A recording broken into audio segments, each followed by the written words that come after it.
hayyuu fi beekan of duratti hegeree biyya ofii arga. Gaafii fi deebii obbo Jawaar Mohammadii fi obbo Baqqalaa Garbaa waggaa tokko dura yeroo mana hidhaa Maakalaawii daawwachuuf dhaqan waliin taasisan qorataa seenaa jireenyaa qoratee isiniif dhiyeesse. Sheerii waliif godhaa, hayyoota kana dinqisiifadhaa. Baqqalaa Garbaatu Jawaariin akkas jedhe. Ana wanti guddaan gaafii natti ta'e maaltu Maakalaawii halluudhaan haxaa'e moo marsaa lammaffaa hojiidhaaf qophaa'e? Baajata isaa hoo eenyutu danda'e? Cufaa turee miti akkasiin dhaga'e eenyutu miidhagse erga cufaa ta'ee je'ee Jawwee gaafannaan Jawaaris akkas jedhee deebiseef. Anilleen hin beekuu duraan hin agarre bifa jijjiirrate an waansaa hin barre akkami halluunsaa duraan kanan turre jedhee Baqqee gaafannaan Baqqeen akkas jedhee himeef. Durdaabni isaa kun gabatee fakkaata. Tuqaanni isaatu jiraa nama nyaata. Ajaan mana kanaa baay'eedha ulfaata. Hantuunni isaatu kanniisa fakkaata. Takfiin mana kanaa galaanaan morkata. Yeroo san iddoon kun baay'eedha fokkataa jedhee Jawweef deebisee jennaan Jawween Baqqeen akkas jedhe. Dubbiin kun xiinxalaa nama barbaachisa. Har'a halluu dibuun maali kaayyoon isaa? Asitti jigsanii imimmaan hiyyeessaa? Cufneerra jedhanii miidiyaan beeksisaa? Maaltu saaqi seenee halluudhaan miidhagsa?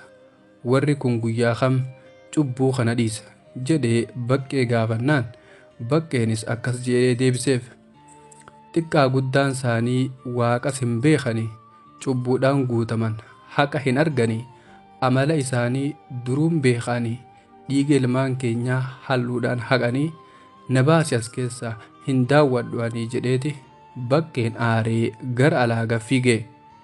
Jawween Baqqeedhaan dhaabadhume jedheeti baay'ee gaddeem. Gaddi akkas jedhe. Lafa lubbuun gootaa itti balleeffame, bakka seenaan dhiigaan itti barreeffame, galma dhalli namaa itti dararame, iddoo guddaan keenya itti xiqqeeffame, mana qaamni namaa itti hir'ifame, har'a hunda caalaa natti dhagaamee jedheeti Jawween imimaan qabachuu dadhabee gad taa'ee haraqqisee boohee. Baqqee fi Jawween walitti maramanii akkas waliin jedhan.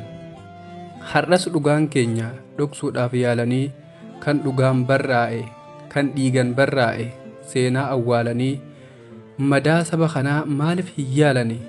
Maaliif dhugan hin hojjenne waggaa kuma jiraatanii jechuudhaan xumuran daawwannaa isaanii imimmaan coccobsaa galan karaa mana isaanii.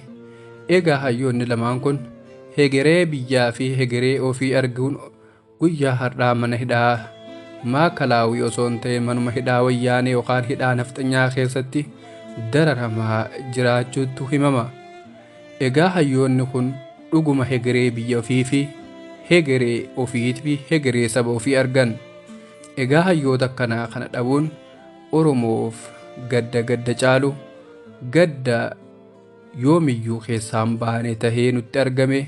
Egaa bakka jirtanitti du'aa godhaa fi bakka jirtanitti namu akka uumaa isaa kadhatuuf abdii akka isinirraa qabu ulfaadhaa horaa bula.